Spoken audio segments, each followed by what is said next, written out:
Cyprian was the Bishop of Carthage. He had only been a Christian for 2 years, and when he took the leadership of the church, it was plunged into the Decian persecution. And on that occasion, he felt it was expedient for him to withdraw from society and go into hiding and lead the church underground, as it were.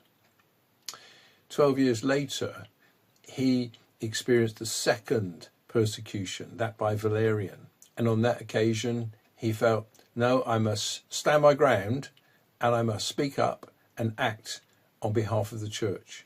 He was arrested and later he was beheaded. There's a time for withdrawal and there's a time for advance. Jesus in this passage says, you are the salt of the earth. And he says, you are the light of the world. And he says, you are a city set on a hill. He doesn't say you should be or try to be. He says, you are this. If Jesus is in you and you are in Jesus, then the truth of who you are will come out. Now, in these days that we are living in, truth is becoming fiercely contended.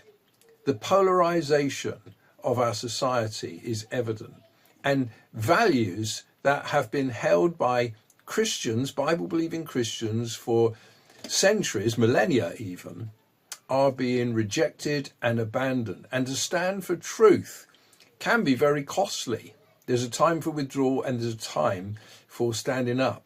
But Jesus says you're the salt of the earth. Salt in the days of Jesus, before refrigeration, was used as a preservative. It was also used as a disinfectant. And Jesus is saying that the church, Christian people, are in fact the disinfectant to oppose the corruption of the society in which they live. You are the light of the world. People don't light a lamp and hide it under a cover.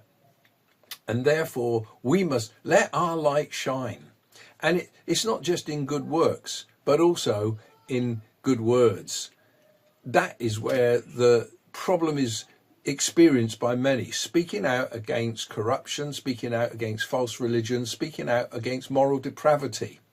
Values that we have held for centuries: marriage, family, gender, sexuality. These are under fire. And to stand up and to speak out is very risky. And Widdicombe, who was known for standing up and speaking out, experienced 21 hammer blows. That is the fierceness of the fight that we may find that we are also engaged in. Because it's you are the city that is set on a hill that cannot be hidden. Yep, there's a time when we have to be wise as serpents, harmless as doves. But we have to speak up, because the truth is in us, and that is our calling.